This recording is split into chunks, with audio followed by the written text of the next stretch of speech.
जब हम वचन पढ़ते हैं तब हम परमेश्वर के बारे में जानते हैं, और जब हम वचन के साथ प्रार्थना करते हैं तब परमेश्वर हमारी सुनता है। आइए हम निकालेंगे यूहन्ना 1:1। आदि में वचन था, आमीन। और वचन परमेश्वर के साथ था, और वचन परमेश्वर के साथ था, और वचन परमेश्वर था। और वचन परमेश्वर था। आमीन। वचन हमसे यह कहता है कि वचन पहले से था और वचन ही परमेश्वर था। आमीन। जब हम वचन मतलब परमेश्वर की घोषणा करते हैं, आमीन, और तब हमारे लिए सब कुछ हो जाता है।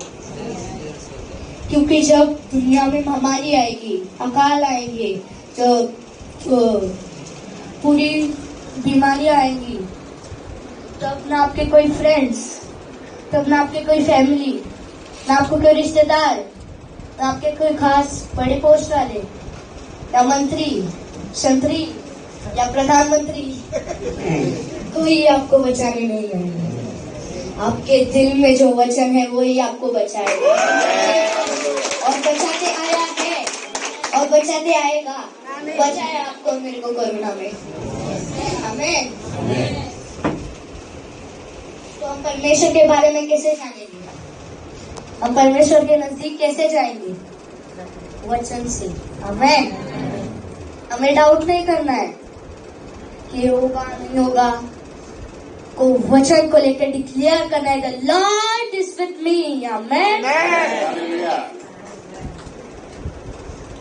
कि जब हम वचन पढ़ते हैं तब हम परमेश्वर के बारे में जानते हैं, क्योंकि वचन ही परमेश्वर है। आमीन। जब आपके ऊपर कोई पीड़ा है, कोई असंभव चीज है, या कोई बीमारी है, कोई कैंसर, कोई ट्यूमर, हालेलुया, हम सबसे पहले क्या सोचते हैं? ये कितनी बड़ी है, तो सबसे पहले ये सोचना है कि अगर इस जगह परमेश्वर होते तो इसको कैसे सॉल्व करते, कैसे सॉल्व करते। अगर आज आपको छुटकारा चाहिए तो परमेश्वर का तरीका जानना है। पता है आपको परमेश्वर का तरीका, परमेश्वर का फॉर्मूला हम निकालेंगे। मैथ्यू 4:3-4।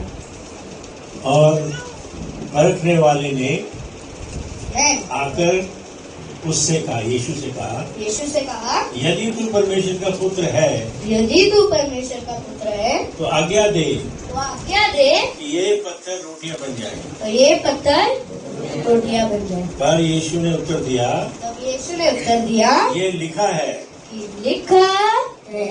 मनुष्य केवल रोटी से ही नहीं, परंतु हर वचन से जो परमेश्वर के मुख से निकलता है, जीवित रहेगा। आमीन।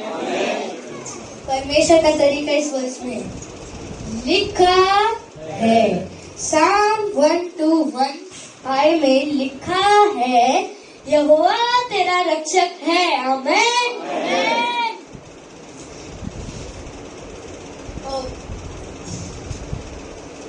हम इज़ाया 54:12 लिखा है, जितने हथियार तेरे हानि के लिए बनाए गए हैं उनमें से कोई सफल न होगा।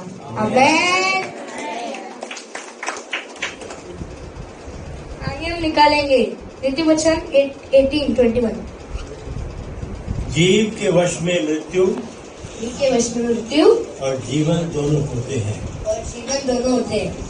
जो उससे प्रेम रखते हैं वे उसका फल पाएंगे। आमीन।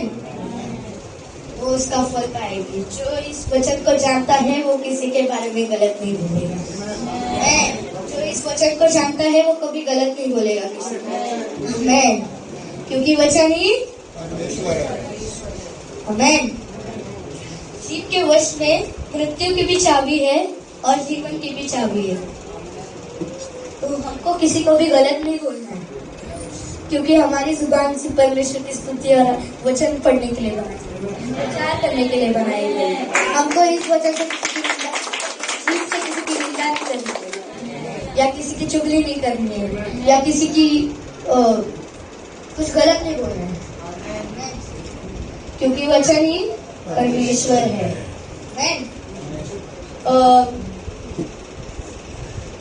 हम निकालेंगे प्रेरितों 3:6।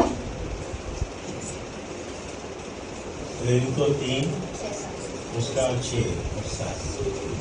तब पतरस ने कहा, मेरे पास चांदी और सोना तो है ही नहीं, चांदी सोना मेरे पास नहीं है, परंतु जो मेरे पास है तो जो मेरे पास है वह तुझे देते हैं। वे तुझे देते हैं। यीशु मसीह नासरीन के नाम से यीशु मसीह नासरी के नाम से चल फिर। पतरस ने अपनी जुबान से उस जन्म से लंगड़े का जीवन बनाया। मैं जो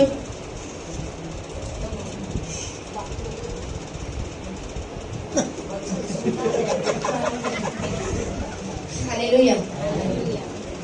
कि जैसे वचन शब जा रहा था मंदिर की ओर, तब उसने देखा कि एक जन्म से लंगड़ा तो मंदिर के बाहर बैठा था। उसको कुछ आशा थी कि कुछ पतरस उसको दे दे, कुछ तो दे दे, इसका दिन का रोटी खा सके वो। हालेलुया।